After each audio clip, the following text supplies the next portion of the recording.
Well, let's bring in Louisiana Congressman Steve Scalise, House Minority Whip. Congressman, thanks for being with us on this. I want to start with the affidavit. I read the thing.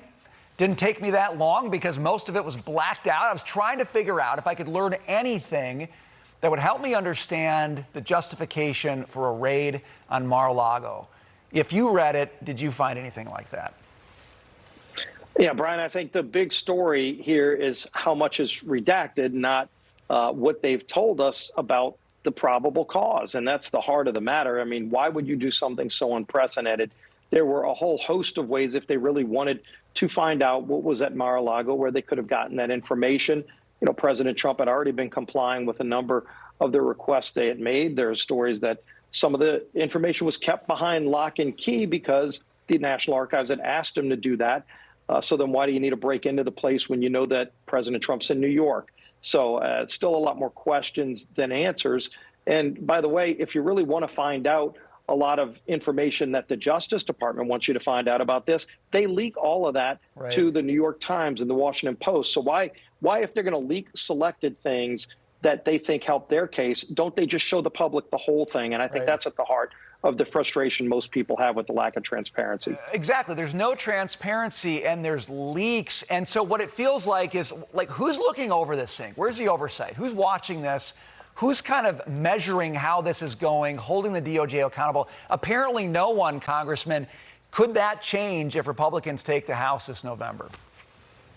That'll absolutely change come January. You know, there's a lot of oversight that needs to happen on so many fronts. And you just look at all of the things that are happening by each of the president's agencies. And it just seems like President Biden wants to operate behind closed doors where you can't tell what's really going on. And, you know, by dark and night, he, next thing you know, goes and says he's going to waive $500 billion in student loan debt. Can he even do that legally? There are going to be legal challenges to that. But what's the real cost? We should have hearings on things like that, too, and we will. You know, this idea that 85% of Americans should pay for loans taken out by 15% of Americans, all of this, there needs to be real oversight on. I want to talk about the student debt thing because one of the concerns you've got, there's a big moral hazard problem, right? So once you do this for one generation, the chances, the calls to do it for the next generation keep going up and up. You get this ratchet effect, okay? And we know how government works. Once a program starts, it never stops. So I got to ask you, even if power changes in D.C. come November, is there anything that can be done to get this train back in the station? Because if not, it is going to cost a heck of a lot more than $500 billion over time. Yeah, Brian, and that's a massive amount of money in and of itself. And so I think you're seeing pushback not just from conservatives like me, but you're seeing pushback from the left because they realize that this is the worst precedent to set for young people. And look, I took out student loans when I was a student at LSU. I worked at Home Depot and I took out student loans and I paid them all back. I never expected anybody else to pay back those loans. It was the first loan I ever took out. So what message are you sending young kids today that if the first loan they take out doesn't have to be paid back, what if they go try to get a car? What if they try to buy a house? Should they have to pay that back too? You've got to reverse this quickly. I think President Biden is hearing from people on both sides that he made a huge mistake, even if it's legal, and I don't think it is. And so he should reverse it.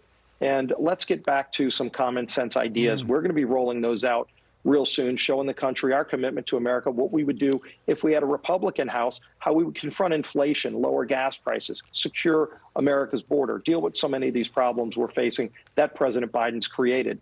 Let's talk about one of those, energy. You had an interesting tweet today. California voted to ban the sale of gas-powered cars by 2035. You had this to say in a tweet. The same California demanding people use less electricity due to blackouts is going to force everyone struggling with inflation to buy expensive cars that run on electricity. Once again, working-class Americans suffer under the left's radical agenda, and they're just suffering under illogic, Congressman. It doesn't make sense to ask people to drive electric cars when you can't produce electricity reliably.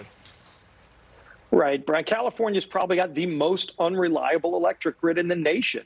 You know, they seem to come up with the nuttiest ideas. Is it any wonder, by the way, that California has lost over 1 million people in the last few years? People are fed up with these crazy policies. The problem is they're trying to turn America into California, and we don't want that to happen. But this idea that everybody's going to drive electric cars, first of all, do they not realize that you don't plug those electric cars into a tree? I mean, you know, they don't have solar panels on the roofs of those things. You have to plug it into a power source. And most power for our household electricity is generated by fossil fuels, natural gas, even nuclear. They're against that too, by the way. So where are you going to get the power to do this? And they don't even think this through. They don't care. It's all driven by the radical left, and they talk about the Green New Deal.